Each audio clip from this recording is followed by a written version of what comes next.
Her phone pinged a cell tower on Meridian Street at 9:04 p.m. After that, nothing.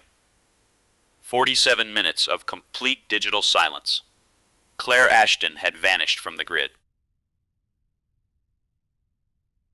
Detective Sam Reeves had worked missing persons for 19 years. He had seen people vanish for 100 different reasons. A 47-minute phone gap with no explanation was not one of them. Claire Ashton was a contracts attorney at Holloway Partners. On the evening she went missing, she had left the office at 8:47 p.m. after a late meeting. Her car was still in the parking garage the next morning. The garage had 12 cameras. 3 of them covered Claire's assigned space on level 2. All 3 had been switched to maintenance mode between 8:50 p.m. and 10:20 p.m. Someone knew the system. Marcus Holloway was a senior partner at the same firm.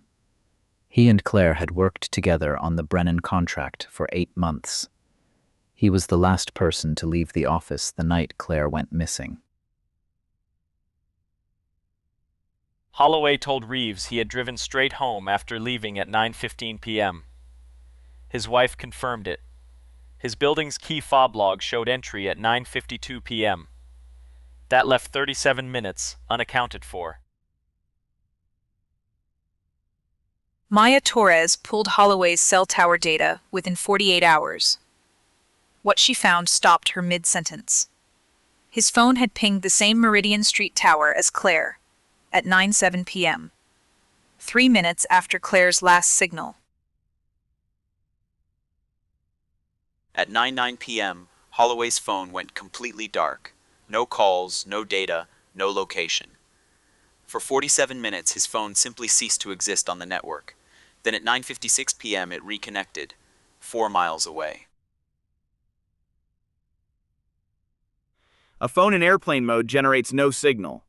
It does not ping towers, it does not log location, it leaves no trace.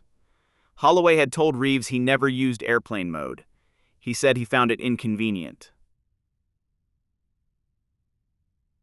Reeves drove every possible route between Meridian Street and Holloway's building.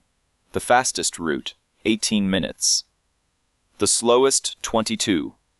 That still left at least 15 minutes completely unaccounted for. Reeves pulled the Brennan Contract files. Claire had flagged an irregularity 3 days before she went missing. A billing discrepancy worth $460,000. The flag had been addressed by one person, Marcus Holloway.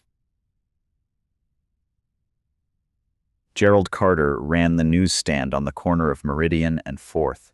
He told Reeves he had seen a navy blue sedan stopped on Meridian around 9 p.m. The driver was speaking to a woman in a gray blazer. He remembered because they seemed to be arguing. Holloway drove a 2023 navy blue Audi A6. DMV records confirmed the plate. A traffic camera on Meridian Street captured the same plate at 9:06 p.m., stationary for 4 minutes, then moving south at speed. Reeves brought Holloway in for a second interview.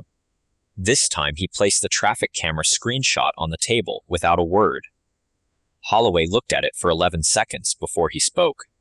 He said he had forgotten about the stop. He had forgotten.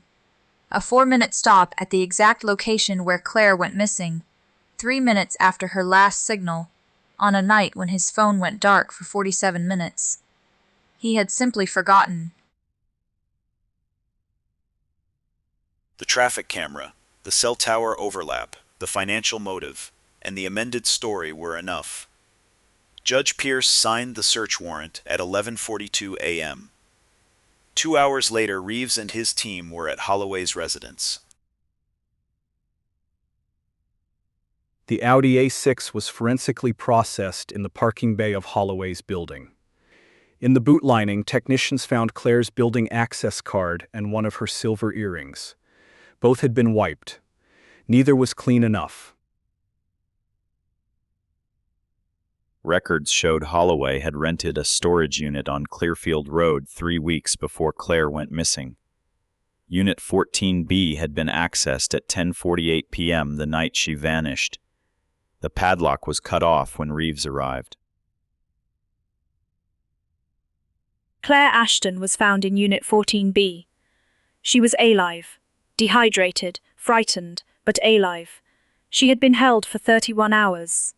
The first thing she said when Reeves opened the door was, "I knew the phone would catch him." Marcus Holloway was arrested at his law office at 3:17 p.m. the following day. He said nothing. He did not ask why. He simply looked at his watch, the silver one on his left wrist, and asked to call his attorney. The full audit revealed Holloway had been diverting client funds for 2 years, a total of $2.3 million. Claire had found the first thread 3 days before she vanished. She had not told anyone yet. He did not know that. Maya Torres ran Holloway's complete device history. In the 47 silent minutes, he had made 2 calls from a second phone. A burner registered to a false address. Both calls went to the same number. A storage facility on Clearfield Road. The burner was recovered from a storm drain 4 blocks from Holloway's building. It had been crushed before disposal. The SIM card had not. From the SIM, Maya recovered 11 messages, 6 to Claire, 5 to a number in the Cayman Islands. The 6 messages to Claire were sent over the 2 days before she went missing. The last one, sent at 8:51 p.m., the night she vanished, read, "We need to talk tonight, come alone. I can explain everything." He had sent it 4 minutes after she left the office. In the interrogation room, Reeves placed the SIM card printout and the earring photograph side by side. Holloway looked at them for a long time. His lawyer placed a hand on his arm. Holloway moved it away. He did not confess fully. He called it a disagreement that escalated. He said he had panicked. He said he had never intended for things to go that far. The 47 minutes, the burner, the storage unit, he called all of it a mistake. Claire Ashton testified for 4 hours. She was precise, composed, and devastating. She described the message, the meeting, the moment he drove past the turn for his building. She had looked at the route on her phone and known immediately. The jury deliberated for 6 hours and 20 minutes. When the foreman read the verdict, Holloway did not react. He looked straight ahead at a point on the far wall. The only movement was his right hand, tightening on the edge of the defense table. Reeves filed the last report on a Tuesday. He had worked 1,400 cases. This was the one that stayed with him, not because of the crime, but because of one sentence Claire Ashton had said when he found her. "I knew the phone would catch him." Marcus Holloway was sentenced to 14 years. The 47 minutes of silence he thought would protect him became the detail that convicted him. He had switched off the phone, but the gap itself told the whole story. Would you have known to look for it?